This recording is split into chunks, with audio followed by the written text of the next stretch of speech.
Այդ ժամանակ մենք պիտի դիմենք մեր համախոհներին, մեր ընտրողներին, ասենք տեսնում եք ձեր աչքի առաջ մենք ինչեր ենք անում։ Այս չի որ մենք դրանից խուսափում ենք։ Հիմա լավ որոշումներ չկան։ Վտանգը կա։ Պայքարը ավելի ակտիվ դարձնելու մեր պատասխանատվության շրջանն է։ Քաղաքը ռմբակոծվել է, դարել է պատերազմի թատերաբեմ, մարդիկ են զոհվել, տեղահանվել են, ամիսներով իրան։ Հիմա ես գնամ դրանց ասեմ Նիկոլ Փաշինյանի մի ընտրեք։ Բայց իրանք չեն հասկանում, որ պիտի չընտրեն, ընտրել են, չէ՞, մեզ անհանգստություն պատճառելու ժամանակն է։ Ոչ այդպես փոփոխություն չի եղել ու չի կարա լինի։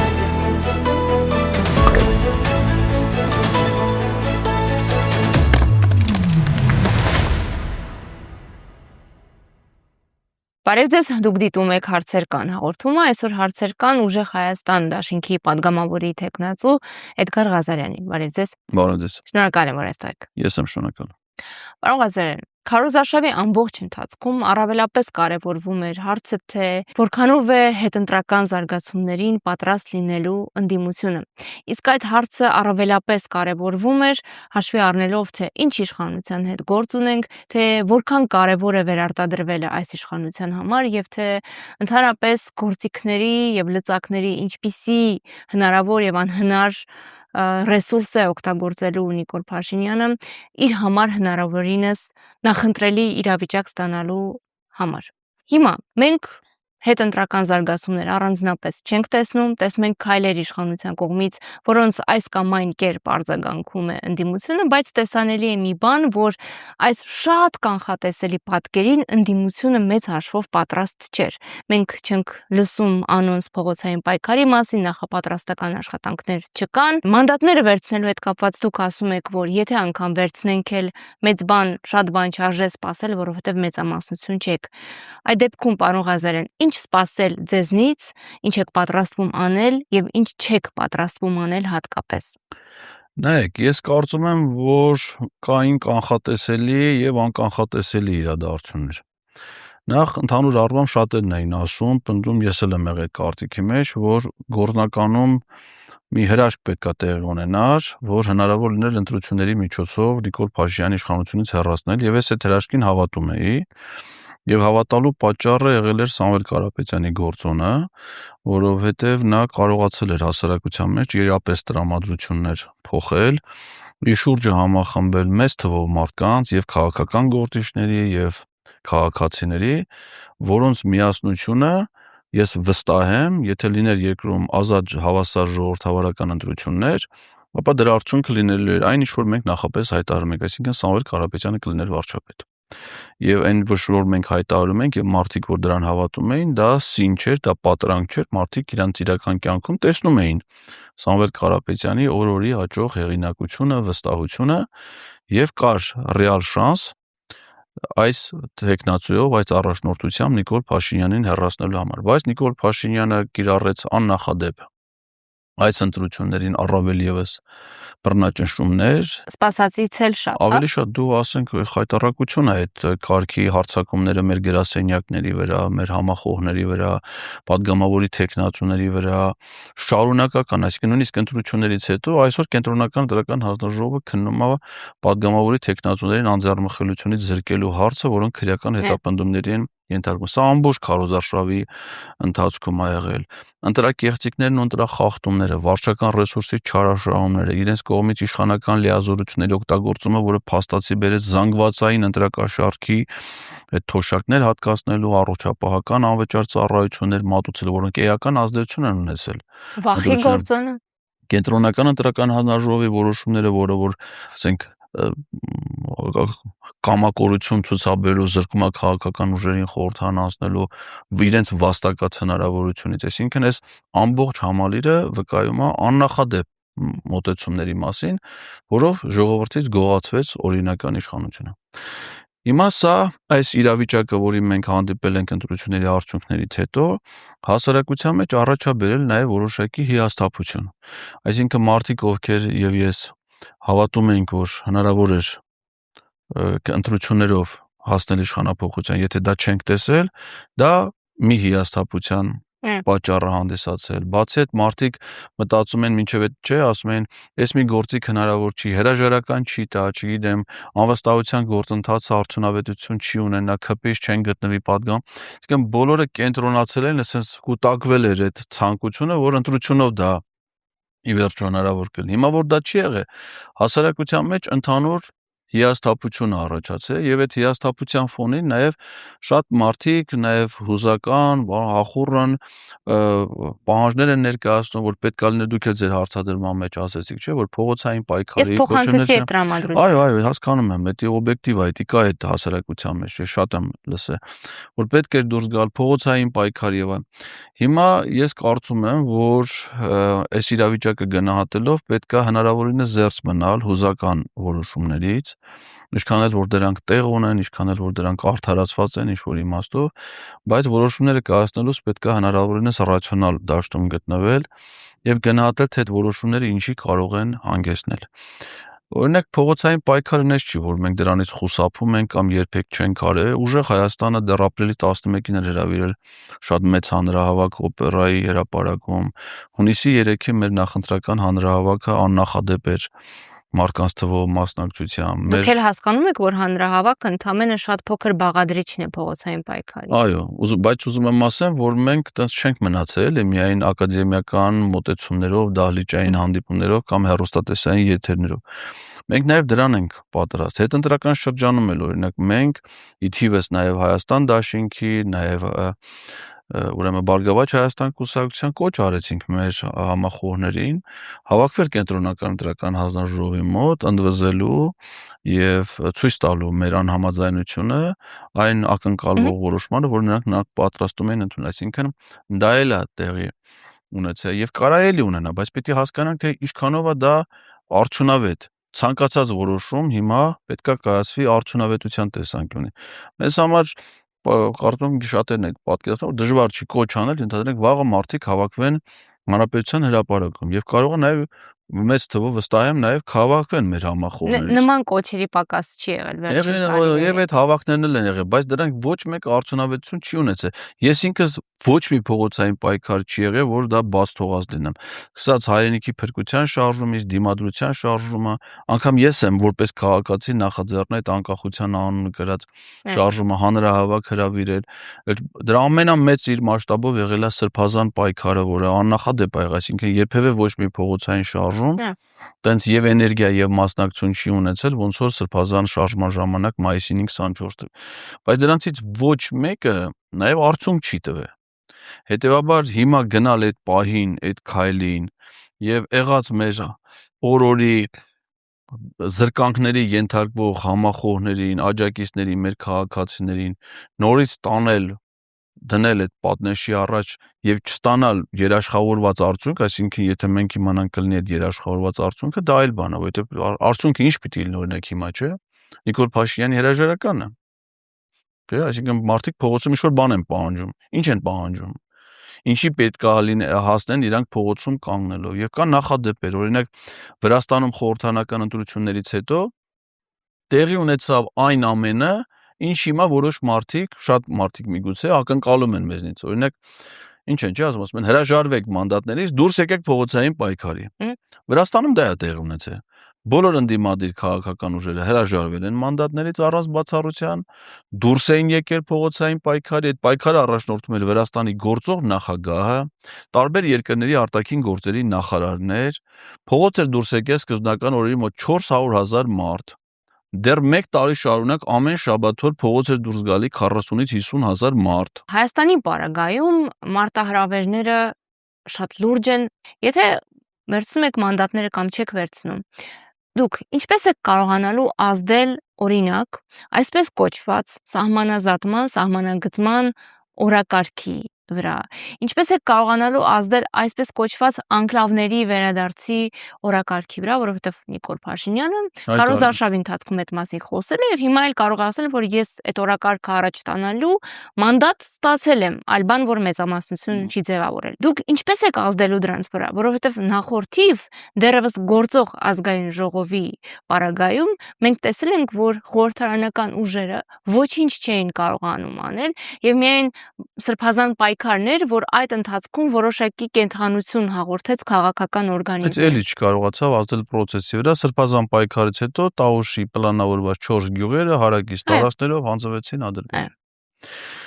Ազդեցություն ունենալ այդ որոշումների վրա գործնականում անհնար է։ Անկախ դրանից մանդատներով մենք ձեր կվերցնենք, թե չէ։ Որովհետև եթե մանդատներ չվերցնենք, առհասարակ մնում ենք process-ներից դուրս, առհասարակ մնում ենք խորհրդանի շենքից դուրս, իսկ ներսում ազդելու համար պետք է ունենալ մեծամասնություն, այսինքն եթե այդ մեծամասնությունը չկա, իրենք ձևավորելու են կառավարություն, եւ այդ ձեր ասած հարցերը մնում է կառավարության իրավասությունների տիրույթում եւ նրանք այդ ապազգային որոշումները ինձ թվում է փորձելու են կյանքի գալ, այսինքն այդ որոշումների վրա ազդելու գործնական հնարավորություն այդ որոշումը մանդատներ վերցնելու թե չտալու չի ունենում։ Իմ հարցը դրա մասին չէր, մանդատ վերցնելու, չվերցնելու։ Այդ իմաստով կարգավիճակային փոփոխությունը այդ որոշումների վրա չի ազդել, այսինքն ադրբեջանա-թուրքական ռեժիմը Իլհամ Ալիևի ցանկությունները իրականացել են, ադրբեջանա-թուրքական ռեժիմը վերստին զավթել է հայ ժողովրդի իշխանությունը եւ շարունակելու է գործել մեր ժողովրդի դեմ։ Այսինքն, պարոն Ղազարյան, ընդդիմությունը շատ բարդ իրավիճակում։ Այո, հիմա լավ որոշումներ չկան։ Այսինքն հիմա հնարավոր չի, որ կայացնել մի որոշում, որը շատ լավ որոշում է, շատ արդյունավետ որոշում է եւ պետք է այդ որոշումը հիմա ցանկացած որոշում վատ որոշում է։ Այսինքն ինչ որոշում էլ որ մենք որևէ մեկը կայացնի, դա արդյունավետություն չի երաշխավորում։ Հիմա մենք պիտի ուղղակի հասկանանք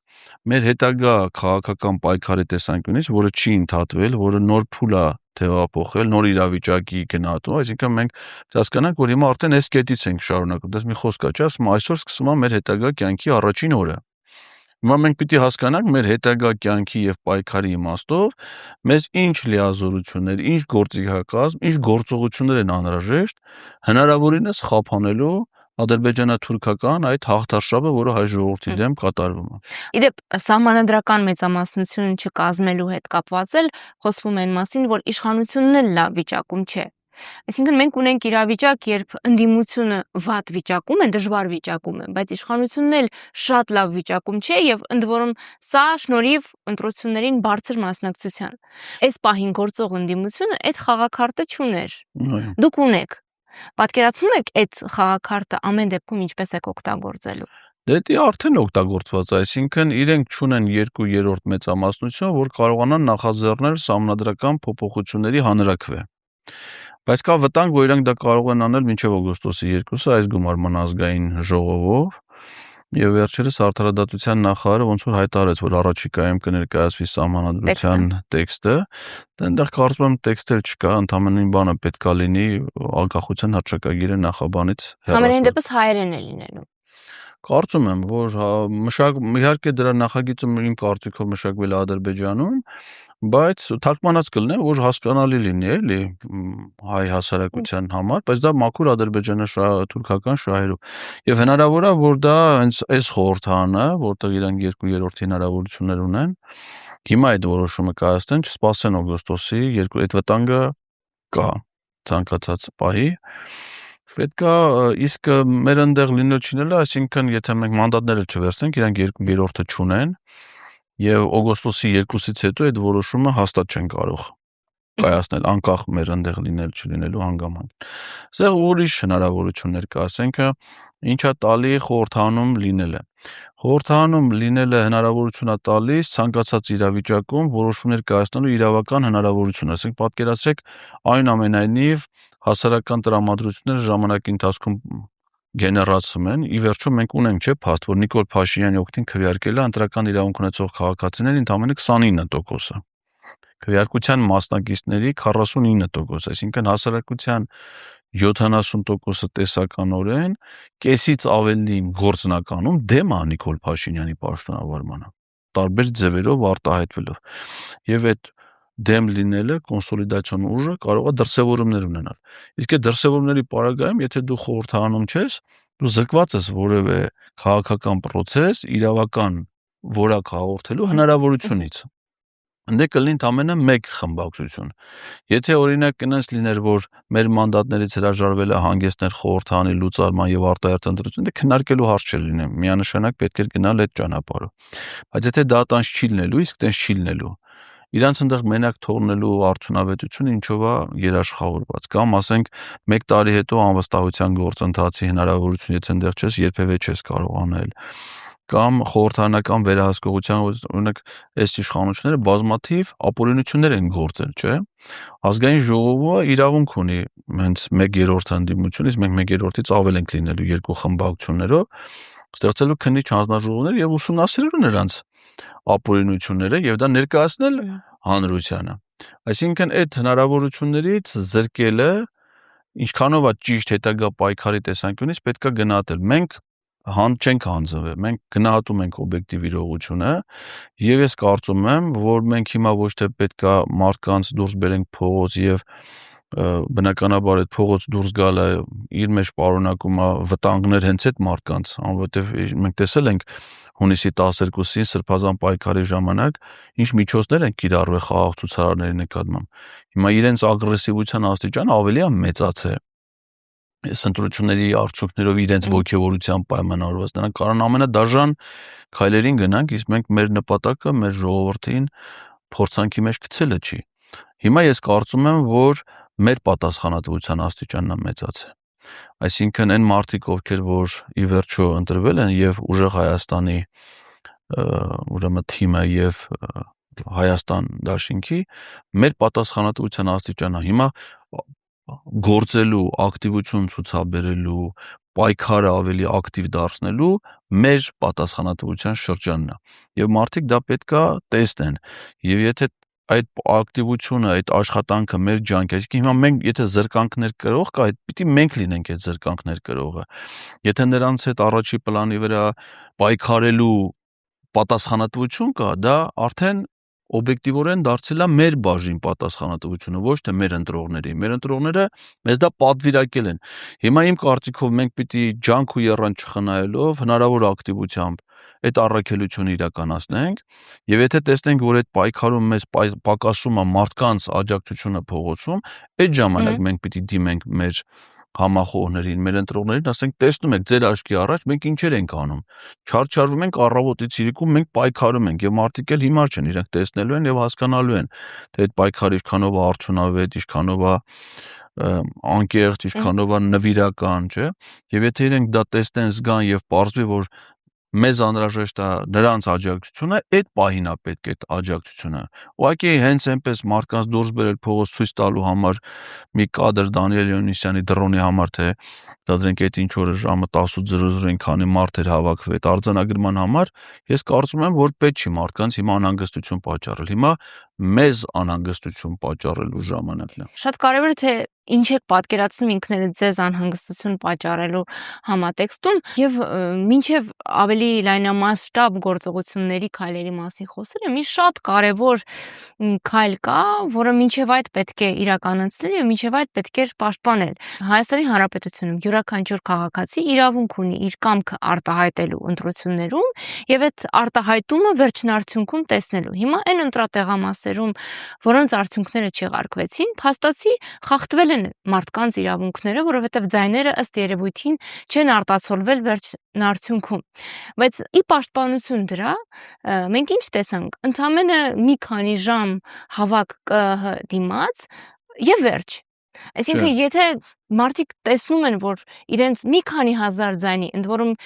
ընդամենը տեղամասերի ձայների պաշտպանության մասին է իմ հարցը, եթե անգամ դա արդյունավետ չի արվում, ինչ սպասեն ձեզնից։ Չէ, բայց ներեցեք, մենք օրինակ այդ իմաստով հենց մեզ չենք խնայում։ Օրինակ ուժեղ Հայաստան կուսակցությունը բազմաթիվ ընտրական տեղամասերում վերահաշվարկի համար դիմումներ են ներկայացրել եւ մեր վստահված անձինք, մեր падգամավորի տեխնացուները իրենց դիմումներով մասնակցել են այդ գործընթացին, այդ թվում նաեւ ձեր կողմից վկայակոչված տեղամասերի հետ կապված, այսինքն բողոքարկումները բոլոր ինստանցիաներով տեղի է ունեցել եւ հիմա շարունակվում է։ Նույնը կենտրոնական ընտրական հանձնաժողովում մենք կանգնած էինք հանձնաժողովի բակում, բայց մեր ներկայացուցիչները գտնվում էին հանձնաժողովի ներսում եւ պայքարում էին, որպեսզի կենտրոնական ընտրական հանձնաժողովը այդ ապօրինի որոշումը չկայացնի։ Հիմա կայացրել է։ Մենք անցնել ենք բողոքարկման հաջորդ փուլին։ Արդեն հայտարարվել է, որ մենք դիմում ենք ներկայացնելու Սահմանադրական դատարան։ Հայտարարվել է, որ դիմում են ներկայացնելու նաև Հայաստան դաշինքը։ Երեք ես լսեցի, որ նաև միասնության թևերն է պատրաստում դիմումներ, այսինքն կստացվի, որ մի շարք քաղաքական ուժեր են բողոքարկել։ Այսքանով հանդերձ, պարոն Ղազարյան, համաձայնեք, որ սրանք խիստ սիմետրիկ գործողություններ են։ Մինչդեռ այս իրավիճակում ուսե պետք է ասիմետրիկ գործել։ Ինչ անել օրինակ ես։ Դե դուք պիտի պատասխանեք եւ այդ հարցի պատասխան ունենաք ինչեւ է սա։ Մենք մեր հարցերի պատասխաններով շարժում ենք, ասենք օրինակ մենք կարծում ենք, որ եթե հանդիպում ենք անարդարությունների, այսինքն սխալ կազմակերպված քվեարկության, ձայների սխալ հաշվարկի, կենտրոնական ընտրական հանձնաժողովի սխալ ամփոփումների, մենք պիտի պայքարենք բողոքարկումներով այդ խնդիրը լուծելու համար։ Եվ հիմա այդ ճանապարհով գնում ենք, դուք ասում եք այդ ճանապարհով գնալուց բացի, դուք պիտի նաև անեք, ասեմ, եթե դուք եք դա առաջարկում, թե դրանից բացի ուրիշ ինչ պետք է անել։ Ես հանրային տրամադրություններն եմ խոսում, այդ հանրային տրամադրությունները ով ունի, այսինքն այո, մարդիկ կարան տարբեր կարծիքներ։ Հիմա բացի դրանից, որ մեր ներկայացուցիչները փաստարկված կերպով պետք է հանրաժողովներին ներկայացնեն բողոքարկման հիմքերը։ Դրանք այդ հիմնավորումները ներկայացնեն ու պաշտպանեն։ Դրանից բացի հիմա ուրիշ ինչ պետք է անել։ Եթե ինչ-որ մեկը ասում է, որ պետք է аնել նաև ինչ-որ մեկ այլ գործողություն, պետք է նաև ասի, թե որն է այդ գործողությունը եւ փորձի հիմնավորել այդ գործողության արդյունավետություն։ Օրինակ հիմա երբ որ մենք դիմում ենք Սահմանադրական դատարանին, շատ ես այդ մասին մանրամասն հիմա չեմ կարող խոսել, դե դատարանի որոշում սահմանափակում ունեմ ՍԴ-ի մասին խոսելու, բայց շատ մարդիկ ասում են, որ անիմաստ է դիմել մի Սահմանադրական դատարանի, որի գրեթե ոչ կազմը ձևավորվել է այս իշխանության օրոք, եւ այդ դատավորները չեն կարող լինել անաչառ այս որոշման, այսինքն շատերի համար արդեն պարզ է, որ Սահմանադրական դատարանը դիմում մենք չենք ներկայացրել, բայց շատ-շատերը կարծում են եւ կարծում չեն սխալվում, որ Սահմանադրական դատարանը անփոփոխ է թողնելու կենտրոնական ընտրական հանձնաժողովի որոշումը։ Հիմա այդ դեպքում ասում են, լավ, այդ դեպքում ինչ իմաստ ունի, չէ՞, դիմել Սահմանադրական դատարան, բայց մենք այդ իմաստը տեսնում ենք, որովհետեւ դա այդ պայքարի եւս մի հարթակն է, որպեսզի մեր ընտրողները, մեր քաղաքացիները տեսնեն, որ մենք երբ որ ասում ենք ընտրությունները կեղծվել են, դա ոչ թե քաղաքական հայտարարություն է, այլ կոնկրետ փաստեր են, կոնկրետ հանգամանքներ են, որոնք մենք ներկայացնելու ենք եւ պաշտպանելու ենք եւ Սահմանադրական դատարանը ինքը իր որոշում անկախ դրանից ինչ է կայացնելու։ Ինքը պիտի իմանա, որ մեր ժողովուրդը լսել ամբողջ աշխարհը լսեց այն աղաղակող փաստերի ընտրախախտումների մասին, որոնք իրենք լսելուց հետո անփոփոխ թողեցին ապօրինի ընտրությունների մասին որոշում։ Եթե այդպիսի որոշում կա, այն տրամաբանությունը, որով դուք առաջնորդվում եք եւ որը առաջարկում եք, տարբերվում է գործող ազգային ժողովում հանդես եկող ուժերի մինչև այս առաջնորդված տրամաբանությունից եւ գործելավոճից։ Կարող լինեն եւ տարբերություններ եւ ընդհանրություններ։ Նախորդ դեպքում էլ ա եղել, այդ ընթացքը անցել են։ Ես գիտեմ, որ եւ պատիվ ունեմ խմբ դաշինքը եւ Հայաստան դաշինքը եւս երկու քաղաքական ուժեր այն ժամանակ բողոքարկել էին Սահմանադրական դատարան եւ Սահմանադրական դատարան անփոփոխ թողեց կենտրոնական ընտրական հանձնաժողովի, որ այդ իմաստով կարող ենք ասել, որ կա ընդհանրություն։ Իսկ թե ինչ տարբերություններ կլինեն մեր հետագա քայլերում գործողություններում, դա արդեն պետք է նայել այդ զարգացումների համատեքստում։ Իհարկե թե ինչ սխալներ են եղել, որովհետեւ կարծում եմ մեր գործընկերներն եք ընդունել, որ իրենց քաղաքական գործունեության ընթացքում սխալներ թույլ տվել են եւ այդ սխալները նաեւ հանգեցրել է իրենց դիրքերի որոշակի անկմանը, չէ՞, ասենք օրինակ Հայաստան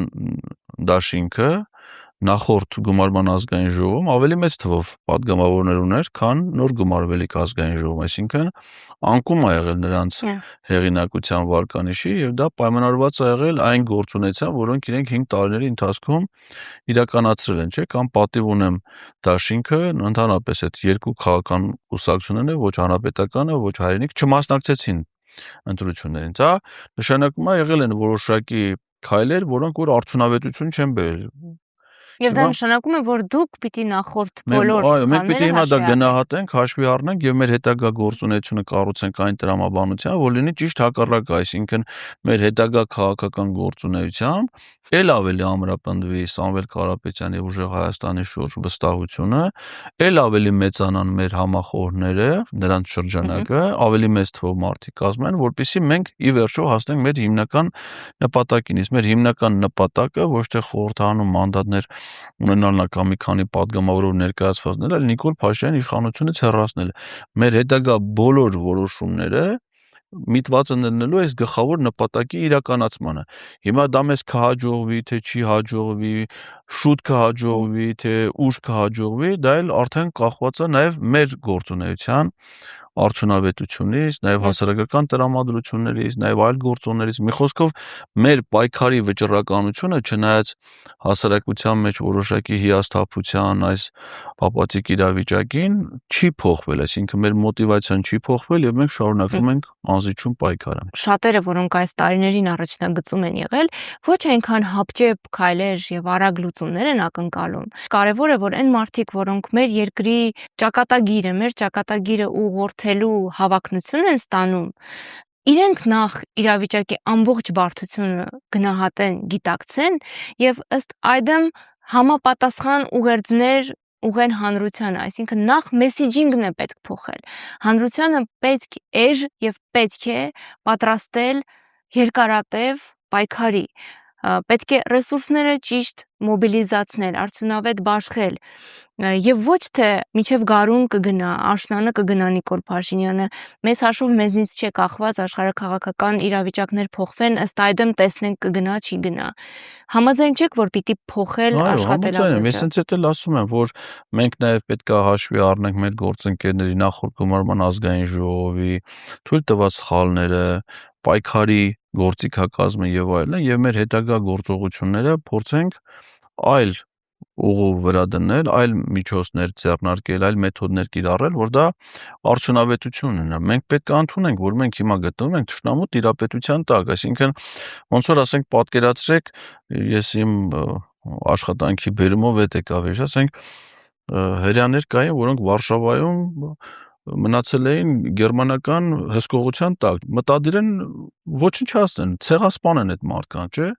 Հիմա իրանք կազմակերպվում են, դուրս են գալի պայքարի, աննազանդության գործողություն են անում, բան են անում, մեկը սպանվում է, մեկը փրկվում է, մեկը, այսինքն մենք հիմա հայ ժողովուրդը պիտի հասկանա, որ մենք գտնվում ենք թշնամական տիրապետության տակ։ Հիմա Նիկոլ Փաշինյանն է Հայաստանի վարչապետը, թե Շահին Մուստաֆաևը, բացարձակապես տարբերություն չկա, որովհետև Շահին Մուստաֆաևը գալիս է հանձնարարություն է տալի, գնում է առաջի պատվիրակություն ընտրություններից հետո արտասահմանյան որ եկել է Հայաստան, Հիկմետ Հաջիևն է եղել։ Նախ տուրիստ չէր եկել, չէ՞։ Նա Ադրբեջանի նախագահի խորհրդականն է, նա Ադրբեջանի նախագահի հանձնարարություններն է բերել փոխանցելու, որոնք պիտի կատարվեն։ Սրանք, այսինքն մենք հիմա ոչնչացման մեջ գտնվող վիճակում ենք եւ չունենք բավարար հնարավորություն գործիքակազմ, այո, այդ ամենի դեմ պայքարելու համար, դա պիտի օբյեկտիվորեն գնահատենք, հասկանանք։ Հիմա Արցախը հայությունը խոչեր ուզում, որ ինքը ցեղասպանվեր եւ 10 օրվա ընթացքում 150,000 մարդու բռնի տեղահանվեին։ Բայց այդ ճակատագրին են արժանացել, չէ՞։ Հիմա այդ նույն ճակատագիրը նաև մեզ է սպառնում։ Ու կարանք մենք այս պահին մեղադրենք Արցախում որևէ մեկին, որ իրենք հայտնվել են այդ վիճակում։ Թշնամական տիրապետության մեջ էին, չէ՞, հայտնվել մա։ Հիմա այդ նույն ճակատագրում մենք ենք, այո, շատ բարդ է մեր վիճակը, նես չի էլի, որ ասենք մենք կարանք ինչ-որ մի բան անենք ու մեզ խնայում են կամ հետ են գցում, ասում ենք, դա չանենք, դες բան չկա, բոլորս էլ եւ ոչ միայն ուժեղ Հայաստանի քաղաքական ուժը, ազնիվ բարեպաշտ մարդիկ կան նաև մյուս քաղաքական ուժերում, որոնք այս պայքարի մեջ են այսքան տարիների ընթացքում, անզիջում փորձում են անել, չէ՞։ Ու ինչի ենք մենք հանդիպում։ Մենք ենք ենթարկվում բռնաճնշումների, չէ՞։ Այդքան մարդ որ ձերբակալել են հարյուրավոր մեր համախոհներից, մեր վստահված անձանցից, մեր падգամավորի տեխնազուներից, հոգեվորականներն են դուրս գալի պայքարի, ինչ են անում։ Դրանք են թիրախավորում, չէ՞։ Ես 700 թիվն եմ հիշում, պարոն Ղազարյան, ճիշտ եմ հիշում։ Դա արդեն իսկ չենք կարող այդ վիճակագրությունը պայել հարյուրավոր ու եթել են դիտմամբ են բայց նախ պիտի դա կարողանալ անել, պարոն Ղազարյան։ Դե հիմա ուզում եմ ասեմ, չնայած մեր նկատմամբ այս բռնաճնշումների այդ բանը, մենք չենք հանձնվում, չենք զիջում։ Հիմա ասենք օրինակ Միքայել Սրբազանը, չնայած իր հանդեպ իրականացված ապօրինություններին, Բագրատ Սրբազանի հանդեպ իրականացված ապօրինություններին, որ մեկն է հանձնվում։ Բանտի են տանում, փոխում են այդ մարդիկ իրանց մոտեցումը, փոխում են իրանց տրամադրությունը, փոխում են իրանց խոսույթը, չէ՞, որովհետև իրանց էությունն է, չէ՞, հիմա դա մեր էությունն է, մեր պայքարն է, մեր նպատակն է, պիտի ուղղակի հասկանանք երբ կարանք դա այդ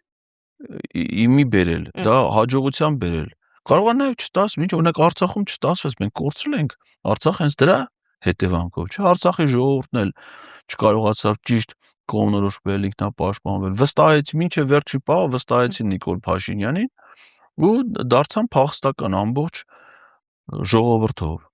Հիմա մեր ժողովուրդն էլ գնա հիմա ինչ ասեմ, իրողություն էլ կա, չէ՞, պիտի հաշվի նստենք։ Ես գնացել եմ նախընտրական քարոզարշավի ընթացքում Վայոց ձորի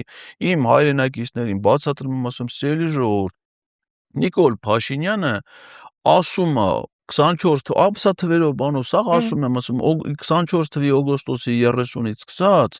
բարբերաբար հայտարարում է, որ Հայաստանի տարածքի 60-ից 70%-ը Ադրբեջանի գործող սահմանադրությամբ պատկանում է Ադրբեջանին եւ դրա մեջ է մտնում Վայոց ձորի եւ Սյունիքի մարզերը ամբողջությամբ։ Հիմա այդ մասին լսած դուք կարող եք գնաք հանկարծ Նիկոլ Փաշինյանին քվետակ իշխանություն տակ ասեք, որ Վայոց ձորը եւ Սյունիքը հանձնի Ադրբեջանին, որովհետեւ իրանց գործող սահմանադրությամբ հետ իրան է պատկանում։ Բայց եղել են, չէ՞, մարդիկ, որ դա արել են։ Հիմա ասենք ես Ջերմուկի բնակչության մոտարապես 80%-ը գնացել է ՔՊ-ի անդրե։ Ջերմուկում խոհես չպիտի գնայի քարոզչությունը, ռմբակոծվել է, չէ՞, այդ քաղաքը։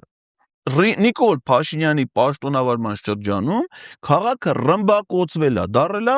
պատերազմի թատերաբեմ, մարդիկ են զոհվել, տեղահանվել են, ամիսներով իրան։ Հիմա ես գնամ դրանց ասեմ Նիկոլ Փաշինյանի մի ընտրեք, բայց իրանք չեն հասկանում, որ պիտի չընտրեն, ընտրել են, չէ՞։ Պարոն Ղազարյան, մենք ժողովրդին փոխել չենք կարող։ Նայ, հիմա մեր ժողովուրդը այս ժողովուրդն է։ Բա հիմա ուզում ասեմ, այդ ժողովրդի հետ որոշումը, օրինակ մենք ինչ ակնկալիք, որ ասում ենք չնայած իրանց նկատմամբ բռնաճնշումը, բայց դա մարդ է, չէ՞, ինքը մենակ ալելու քվեախոցում, բանը, ի վերջո գնալու է բոյկոտի բան, բայց նույնիսկ այդ 50%-ը որ կա, դա աղետ է, չէ՞, մենք հիմա այդ աղետի մեջ պիտի հասկանանք ինչ կարանք անենք։ Խոնես չի, որ ենթադրենք ժողովուրդը ասես massայական 90%-ով գնացել է ուժեղ Հայաստանին, ընտրել է ուժեղ Հայաստանն էլ իշխանությունից հրաժարվում է, չի ուզում պատասխանատու որոշումներ կայացնի։ Հիմա մենք այո, մեզնից քվեներ են գողացվել։ Մեզ հնարավորություն չեն տվել լիարժեք քարոզարշավ տանելու։ Մեզ հնարավորություն չեն տվել ժողովրդի օրինական բայց ինչ անենք մենք։ Հա, բայց պարոն Ղազարյան, պետք չէ մոռանալ, որ ընդդիմությունը միասնաբար կես միլիոնից ավելի ձայն է։ Այո, հիմա մենք էլ բայց այդ պատասխանատվությունը զգում ենք, բա մենք էլ ասում ենք չենք ուզում այդ մարդկանց հիասթափեցնենք, ասենք հիմա մենք ինչ անենք, մանդատներից հրաժարվենք, գնանք նստենք տունը կդառնա պայքարի։ Ես որևէ բան չեմ ասում։ Չէ, մանդատների համար չէ, ուզում եմ ասեմ, հիմա ենթադրենք ասենք դե ի վերջո մենք մեծամասնություն, մենք գնացել ենք որ Սամվել Կարապետյանը դառնա վարչապետ, դրա համար պետք էր մեծամասնություն։ Չի հաջողվել, մի մասը չի ընտրել, մի մասն էլ մեզից գողացել են։ Դա չի եղի, ուրեմն մենք ինչ անենք։ Թողնենք այս ամեն ինչը։ Ոչ, չենք թողնում ու շարունակում ենք մեր պայքարը, այնքան մինչև ասում եմ պետք է այս վերջերս Բագրատ Սրբազանը չէ, իր հարցազրույցում ասում է, որ մեկը լավ ալնելու, եթե չի եղել, ուրեմն այդ դրա պահը չի։ Այնքան պիտի պայքարել, մինչև որ հասնենք այդ լավ օրվան։ Պարոն Ղազարյան, եւ վերջում Էդգար Ղազարյան գործչի տրամադրության փոփոխություն նկատելի է, թե սուբյեկտիվ ընկալում է, որովհետև ընդդիմություն Էդգար Ղազարյանը շատ ավելի մեծ էնտուզիազմով էր խոսում, քան հիմա ուղղակի ընդդիմության դիրքերից հանդես եկող Էդգար Ղազարյանը։ Դուք տենց եք